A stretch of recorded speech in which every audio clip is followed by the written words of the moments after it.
మంగళగిరిలో వర్షం దంచుకొట్టింది. వరద ప్రాంతాల్లో మంత్రి లోకేష్ పర్యటిస్తున్నారు. భారీ వర్షాలతో ముంపుకు గురైన ప్రాంతాల్లో ముంపు వాసులతో వరద పరిస్థితి గురించి అడిగి తెలుసుకున్నారు. తాడేపల్లి టౌన్ నులకపేట క్వారీ ప్రాంతాన్ని పరిశీలించారు. ముంపుకు గురైన ఇళ్లను పరిశీలించి బాధితులతో మాట్లాడారు. వీలైనంత త్వరగా చర్యలు చేపట్టాలని అధికారులకు ఆదేశించారు.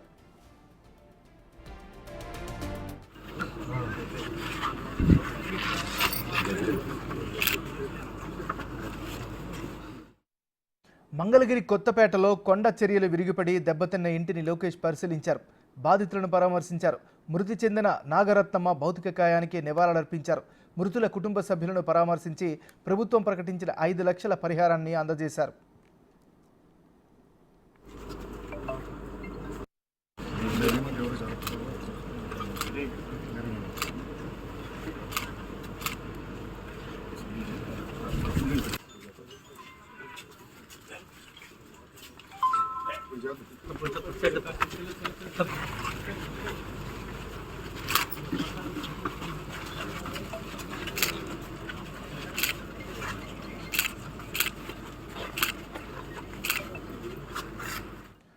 మనం బ్రేక్ న్యూస్ చూస్తున్నాం. మంగళగిరిలో వర్షం దంచుకొట్టింది. వరద ప్రాంతాల్లో మంత్రి లోకేష్ పర్యటించారు.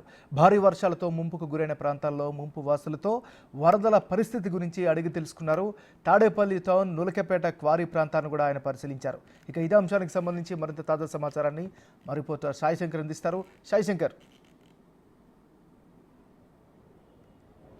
ఎంఎన్ఆర్ నిన్న ఏదైతే వరద ఉధృతి కొనసాగినటువంటి మంగళగిరి నియోజకవర్గంలోని అనేక ప్రాంతాల్లో ఎవరైతే ఈ వరద ఎఫెక్టెడ్ అయినటువంటి ఏరియాల్లో మంత్రి నారా లోకేష్ పర్యటన అనేది కొనసాగుతున్నటువంటి పరిస్థితి ఉంది. నులకపాడు గ్రామంలో కూడా ఆయన అయితే పర్యటించడం జరిగింది. అక్కడ నిన్న వరద ఉధృతి వల్ల కొంతమంది చనిపోవడం జరిగింది. ఆ బాధితులు ఎవరైతే ఉన్నారో వాళ్ళందరినీ కూడా పరామర్శించినటువంటి పరిస్థితులు ఉన్నాయి. ప్రస్తుతం మనం మంగళగిరి నియోజకవర్గంలో ఉన్నటువంటి డీడీ కాలనీలో ప్రస్తుతం పరిస్థితిని గమనించవచ్చు.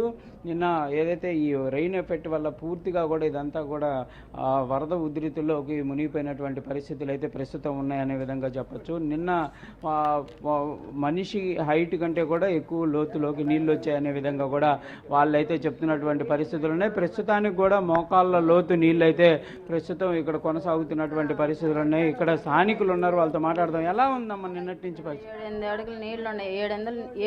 8 అడుగులు నీళ్ళు వచ్చినాయి. నిన్న ఇళ్లలోనే 5 అడుగులు నీళ్ళు వచ్చినాయి. అందరూ చాలా ఇబ్బంది పడిపోయారు. పిల్ల జల్ల గొడ్డు గోద అంతా చాలా ఇబ్బంది పడిపోతున్నామండి. అంటే గతంలో ఉండేది ఇలాంటి పరిస్థితి ఎప్పుడు లేదండి. గతంలో ఎప్పుడు లేదండి. మేము 30 సంవత్సరాల నుంచి ఇక్కడే ఉంటున్నాము. మరి ఎప్పుడు లేదు, ఇలా వచ్చేసేసింది. పాములు మరి మండ్రగబ్బులన్నీ తిరుగుతున్నాయండి. మంచినీళ్ళు తాగడానికి లేవు. మాకు నిత్యావసర సరుకులు మొత్తం తడిసిపోయింది సార్. మమ్మల్ని పట్టించుకో. ఎన్నిసార్లు రోడ్డు డౌన్ గా ఉందని చెప్పని చెబుతానే ఉన్నాము. మాకు న్యాయం చేయండి సార్. అసలు ముందు రోడ్డు ఇదవటానికి వెళ్తానికి ఇచ్చేయండి సార్. వాన వచ్చిందంటే మాకు ఇబ్బంది సార్. తాగటానికి మంచినీళ్ళు ఉండవు. రెక్కల కష్టం మీద పని చేసుకొని బతికే వాళ్ళమే సార్. మా వారు వికలాంగుడు సార్. బండి మొత్తం నిన్న వానకి షార్ట్ అయిపోయింది సార్. నారా లోకేష్ కూడా రాబోతున్నారు కదా, మీరు ఏం చెప్పబోతున్నారు? లోకేష్ గారు కూడా రాబోతున్నారు మరికొద్ది సేపట్లో ఇక్కడికి. సార్కి తెలిసే ఇట్లా ఇబ్బంది పడుతున్నామని సార్కి తెలిసే వస్తున్నారు. ఇప్పుడు అన్ని చూసుకుంటా వస్తున్నారు. ఇప్పుడు వస్తున్నారంట ఇక్కడికి మా దగ్గరికి. నీళ్లు లేవు సార్. ముందు మాకు తాగటానికి మంచి నీళ్లు లేవండి. హ్యాండిక్రాఫ్ట్ వాళ్ళు కూడా ఉన్నారు సార్. లెగలేని వాళ్ళు ఉన్నారు. దయచేసి మాకు న్యాయం చేయాలి సార్. మరి రోడ్డు పక్కనే ఉన్నాము, మాకేం న్యాయం ఏం జరగట్లేదు సార్. అసలు ఎందుకు ఇంత నీళ్లు ఎందుకు వచ్చినాయి అనుకుంటున్నారు? తెలవట్లేదు సార్. మాకు సరిగ్గా తెలవట్లేదండి. మీరే మరి చూసి ఇచ్చేయాలి సార్. పిల్లలందరూ ఉండబట్టి వాళ్ళందరూ మాకు కష్టపడి సహాయం చేయబట్టి ఇవాళ ఇట్లా ఉన్నా సార్. లేకపోతే మొక్కలు లెగిసేవాళ్ళం అండి. అది మాత్రం గ్యారంటీ. ఎందుకంటే రాత్రి మగపిల్లలు వచ్చి ఆ విధానం చేత్తో పట్టుకొని పక్కకి తీసుకొచ్చి ఇళ్లలో ఉంచారు. లేదు అంటే ఇప్పుడు మాకు ఇట్లా ఉండేదే కాదు. అయితే మాకు బతకడానికి ఇక్కడ ఆధారం అంటూ లేదు. ప్రతి ఒక్కళ్ళు కూలి పని చేసుకొని, అంట్లు తోముకొని, పాసి పనులు చేసుకొని, వంటలు చేసుకొని బతికేవాళ్ళమే సార్. మాకు న్యాయం చేయాలి. మాకు అంతే సార్. ఏమీ లేవు సార్. అందరూ అద్దెళ్లలో ఉండేవాళ్ళమే. ఆ అద్దెలకి పనులు కన్నా వెళ్తానికైనా కావాలి కదా సార్. దారి లేదు కదా. మరి మాకు ఎక్కడి నుంచి తెచ్చుకుంటాం మేము? ఎవరి కాళ్ళకి అదేనా వస్తారు, 2 నిమిషాలు అట్లా చేస్తారు, వెళ్ళిపోతారు. అలా కాదు కదా అడిగేది. ఇది ప్రధానంగా కూడా ఇక్కడ చాలామంది ఆవేదన వ్యక్తం చేస్తున్నటువంటి పరిస్థితులు ఉన్నాయి. ప్రధానంగా కూడా నిన్న ఎప్పుడూ లేనటువంటి పరిస్థితుల్లో ఇట్లాంటి పరిస్థితి అనేది ఉందనే విధంగా చెప్తున్నారు. ఎందుకంటే గతంలో కూడా హెవీ రెయిన్స్ వచ్చినా కూడా ఇలాంటి వాతావరణం కొనసాగినటువంటి పరిస్థితులు లేవు. కానీ నిన్న ఒక్కసారిగా కూడా ఎక్కడి నుంచి వాటర్ వచ్చాయనేది కూడా తెలుస్తున్నటువంటి పరిస్థితి లేననే విధంగా కూడా రెయిన్ అనేది పూర్తిగా ఈ వరద ఉధృతి అనేది కూడా కాలనీలోకి వచ్చేయటం, పూర్తిగా ఇళ్లలోకి వచ్చినటువంటి పరిస్థితులు ఉన్నాయి. మరికొంత మాట్లాడదాం. ఏంటండి ఎట్లా ఈ సిచ్యువేషన్ ఎట్లా వచ్చింది అనుకుంటున్నారు? ఇది వరద బాగా వచ్చింది సార్ పైనుంచి. అది మేము అధికారులకు చెప్తానే ఉన్నాం, కొద్దిగా స్పందించట్లా. మున్సిపాలిటీ వాళ్ళు కొద్దిగా స్పందించట్లా. లోకేష్ గారు అయితే రాత్రి ఏం స్పందించారు అంటే మీకు డ్రైనేజ్ తీయలేదా లేకపోతే ఎట్లా? నిన్న కమిషనర్ గారు వచ్చారు, చూశారు, వెళ్ళిపోయారు. మాకు ఇక్కడ లోకల్గా ఉన్న నాయకులు ట్రైన్ తీసుకొచ్చి ఆ వంతెన ఒకటి ఉంది తూము, అది పగల కొట్టినాక మాకు చాలా మటుకు, లేకపోతే చాలా మంది చనిపోయేవాళ్ళు. ఇక్కడ మాకు లోకల్గా ఉన్న కుర్రోళ్ళు రాత్రి 10 దాకా నిద్రపోకుండా నీళ్ళల్లో జనాన్ని ఇటు నుంచి అటు నుంచి ఇటు, కనీసం సిఆర్పి బృందాన్ని కూడా ఎవరు రాలేదు. రాత్రి ఇంకా భోజనం పంపించారు లోకేష్ గారు. అందరు ఇప్పుడు సేఫ్ ప్లేస్ లోకి వచ్చారా? ఇంకా ఎవరన్నా లోపల ఇంకా వరదలో ఉన్న వాళ్ళు ఉన్నారు? మొత్తం రోగులుంటే జారేసామండి పైకి, డిప్పలో పట్టుకొని తీసుకొచ్చారు రోగులందరిని కూడా. మరి ముసలోళ్ళని అందరిని ఒడ్డుకు జారేశారు. పిల్లలందరూ గారి తాడు కట్టుకొని జారైపోతే చాలా వరకు మరణాలు జరిగాయి. అందరినీ జారేశారు. మరి ఈ డ్రైనేజీ ఎన్ఆర్ఐ వెనక్గా తిప్పాలండి, అటు ఎన్ఆర్ఐ వెనక కూడా ఆగిపోయారు. ఇటు రైలు కాడ దగ్గర అవన్నీ బడి కూడా ఆగిపోయింది. డ్రైనేజీ ఆగిపోవడంలో మేము చాలా ఇబ్బంది పడిపోతున్నామండి. మాకు ఏదన్నా పై అధికారులు న్యాయం చేయాలని అడిగి కోరుతున్నాం. ఇదే మీకు రాత్రి నుంచి ఏమైనా ఫుడ్ కానీ ఏమైనా వాటర్ కానీ తెచ్చారా? రాత్రి పంపించారు మంత్రి లోకేష్ గారి దగ్గర నుంచి. లోకేష్ గారి దగ్గర నుంచి ఉప్మా పంపించారు, పొద్దున భోజనం పంపించారు. ఇంకా ఏదన్నా మాకు పై అధికారులు న్యాయం చేయాలని అడుగుతున్నాం. మళ్ళీ ఇంకా వాన వస్తుంటే మాకు చాలా భయంగా ఉందండి. అదండి ఇంకా భయంగా ఉందండి. భయపాంతులకు గురవుతాం కూడా స్థానికంగా ఉన్న వాళ్ళు చెప్తున్నారు. ప్రస్తుతం మంత్రి నారా లోకేష్ కూడా ఇప్పుడే ఇక్కడికి చేరుకున్నటువంటి పరిస్థితి ప్రధానంగా ఉంది. ఇక్కడ పోలీస్ అధికారులతో కూడా మాట్లాడుతున్నారు. వాళ్ళు ప్రధానంగా ఇక్కడ ఉన్నటువంటి సిచ్యువేషన్ని కూడా అడిగి తెలుసుకుంటున్నటువంటి పరిస్థితి ఉంది. ప్రస్తుతం మనం విజువల్స్లో చూడొచ్చు.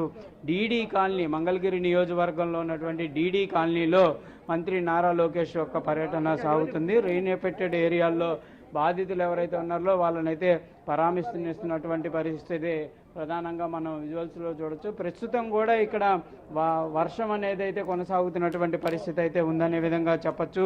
ప్రధానంగా కూడా ఇక్కడ ఇంకా రెయిన్ అనేది తగ్గుముఖం పట్టినటువంటి పరిస్థితి లేదు. రెయిన్లోనే బాధితుల యొక్క పరామర్శ అనేది మంత్రి నారా లోకేష్ అయితే కొనసాగిస్తున్నటువంటి పరిస్థితులు ఉన్నాయి. స్థానికంగా ఉన్నటువంటి వాళ్ళు అయితే అనేక సమస్యలను అయితే ప్రస్తుతం మన బిగ్ టీవీతో కూడా చెప్పినటువంటి పరిస్థితులు ఉన్నాయి. ప్రస్తుతం నారా లోకేష్ వాళ్ళతో మాట్లాడేటటువంటి సిచ్యువేషన్ని మనం చూడొచ్చు. ప్రధానంగా కూడా ఇక్కడ ఈ రెయిన్ అనేది కూడా కొంత వీళ్ళకి డ్రైనేజీ సిస్టమ్ అనేది సరైనటువంటి విధానంలో లేనటువంటి నేపథ్యంలోనే ఈ పరిస్థితి ఏర్పడిందనే విధంగా కూడా వాళ్ళైతే చెప్తున్నటువంటి పరిస్థితులు ఉన్నాయి. తమ యొక్క ఆవేదనని వ్యక్తం చేస్తూ మంత్రి నారా లోకేష్ అయితే వాళ్ళు మాట్లాడుతున్నటువంటి పరిస్థితిని కూడా మనం గమనించేటటువంటి పరిస్థితి ఉంది ఏమన్నారు. ప్రధానంగా కూడా ఈ ఏరియాలు అంటే నిన్న కాజా టోల్ ప్లాజా నుంచి మొదలు పెట్టుకుంటే అనేక ఏరియాలన్నీ కూడా పూర్తిగా ఈ వరద ఉధృతిలో చుట్టుకున్నటువంటి పరిస్థితులు ఉన్నాయి. ఎందుకంటే ఇక్కడ వాటర్ అనేది ఎటు పోవాలో తెలియనటువంటి పరిస్థితుల్లో ఆగిపోయిన పరిస్థితుల్లోనే ప్రస్తుతం అయితే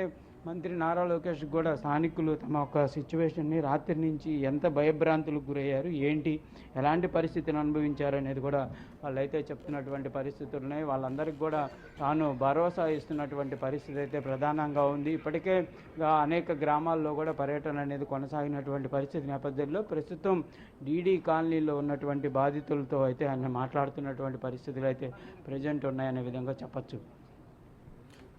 సాయిశంకర్, ప్రధానంగా స్థానికులు లేవనెత్తున్నటువంటి అంశాలపైన ఏ విధంగా స్పందించే అవకాశం ఉంది? దానికి గల కారణాలు అంచనా వేసే అవకాశం ఉందా? ఎంతసేపు ఉంటారు ఆయన పర్యటనలో? అంటే ప్రధానంగా కూడా ఇక్కడ ఉన్నటువంటి పరిస్థితిని ఆయనకు వివరిస్తున్నారు. ఆయన కూడా ఎవరైతే బాధితులు చనిపోయిన బాధితులకు కూడా నష్టపరిహారాన్ని కూడా ఇస్తున్నటువంటి పరిస్థితులు అయితే ఉన్నాయి. ప్రధానంగా ప్రజెంట్ అయితే మాత్రం ఇక్కడ సమస్య ఏంటి అనే డ్రైనేజీ సిస్టమ్కి సంబంధించినటువంటి సమస్య ఉండటం వల్ల, అంటే వచ్చేటటువంటి రెయిన్ వాటర్ పైనుంచి వచ్చేటటువంటి ఫ్లడ్ వాటర్ వల్ల ఇవన్నీ కూడా ఎక్కడికి వెళ్ళేటటువంటి పరిస్థితి లేదు. నిన్న కొంతమంది స్థానికంగా యువకులు కొంత సాహసోపేతంగా చేసి వాళ్ళు గండి కొట్టినటువంటి నేపథ్యంలోని ఈ వాటర్ అంతా కూడా బయటికి వెళ్ళిపోయిందనే విధంగా కూడా స్థానికులతో మనం మాట్లాడినప్పుడు చెప్పారు. ఇలాంటి పరిస్థితి రాకుండా ఉండాలంటే పర్మనెంట్గా వాళ్ళకి ఈ హైవే అథారిటీతో మాట్లాడి పూర్తిగా డ్రైనేజ్ సిస్టాన్ని ఏర్పాటు చేయాలనే విధంగా ప్రస్తుతం నారా లోకేష్ కూడా అధికారులతో మాట్లాడుతున్నటువంటి పరిస్థితుల్లోనే మనం విజువల్స్లో చూడొచ్చు.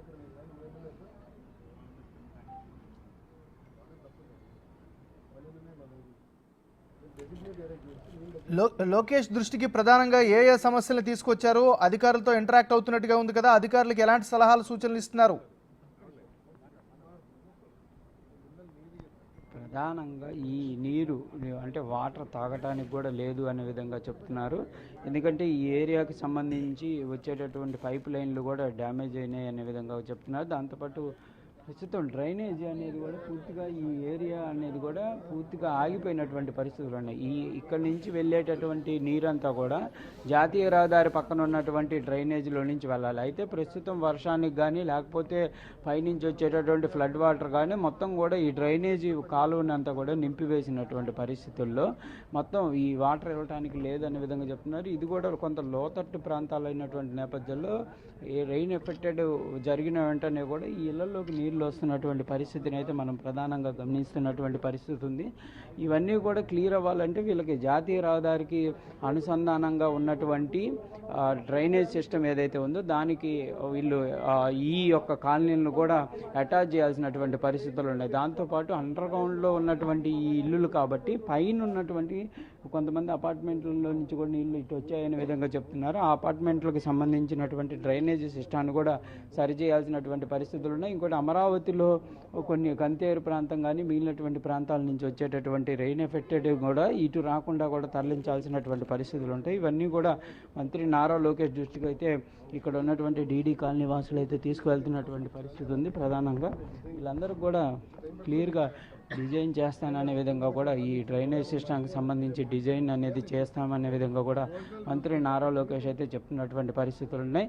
ఇంకోటి వారికి అందుతున్నటువంటి సహాయ చర్యలకు సంబంధించి వివరాలను కూడా అడుగుతున్నారు. ఏదైతే ఫుడ్ కానీ వాటర్కి సంబంధించినటువంటి అంశాలతో పాటు మిగిలినటువంటి సహాయ చర్యలు ఏవైతే ప్రభుత్వం నుంచి అందించాలనుకుంటున్నారో అవన్నీ కూడా అందాయన్నది లేదనేది కూడా ప్రస్తుతం అయితే తెలుసుకుంటున్నటువంటి పరిస్థితి ఉంది. వాళ్ళు కూడా ఫుడ్ అనేది మంత్రి నారా లోకేష్ నుంచి రాత్రి నుంచి కూడా సప్లై జరిగిందనే విధంగా కూడా చెప్పినటువంటి పరిస్థితి ఉంది. ప్రస్తుతానికి ఈ రోజు గడవటానికి చాలామంది కూడా తమ ఒక ఆవేదన వ్యక్తం చేస్తున్నటువంటి పరిస్థితులు ఉన్నాయి. ఇంకొంచెం తమకు సహాయ చర్యలు వెంటనే అందాలనే విధంగా కూడా మంత్రి నారా లోకేష్ దృష్టికి తీసుకెళ్తున్నటువంటి నేపథ్యంలో వాటికి సంబంధించినటువంటి అంశాలకు సంబంధించి కూడా మంత్రి నారా లోకేష్ హామీ ఇస్తున్నటువంటి పరిస్థితులు అయితే అనే విధంగా చెప్పచ్చు. మొత్తంగా తాము ఎదుర్కొన్నటువంటి బాధ, రాత్రి 5 అడుగుల నీటిలో ఉన్నాము, చాలా ఎఫెక్టెడ్గా చాలా ఇబ్బంది పడ్డాము అనే విధంగా కూడా మంత్రి నారా లోకేష్ దృష్టికి అయితే స్థానికంగా ఉన్నటువంటి ప్రజలైతే తీసుకువెళ్తున్నటువంటి పరిస్థితి ఉంది. తమ ఒక ఆవేదన అంటే నిజంగా గజగజలాడేటటువంటి పరిస్థితుల్లో వాళ్ళు బిక్కుబిక్కుమంటూ రాత్రి అంతా కూడా ఉన్నటువంటి పరిస్థితి. ప్రస్తుతానికైతే కొంత ఫ్లో తగ్గింది, కానీ రాత్రి అయితే చాలా ఉధృతంగా ఉందనే విధంగా కూడా వాళ్ళైతే చెప్తున్నటువంటి పరిస్థితులు అయితే ప్రజెంట్ కొనసాగుతున్నటువంటి పరిస్థితుల్లోనే ప్రస్తుతం లోకేష్ అయితే వాళ్ళందరికీ కూడా తమ ఒక ఆవేదనకి సంబంధించి బాధను అయితే తీర్చేటటువంటి ప్రయత్నం చేస్తున్నారు. Right, thank you Sai Shankar.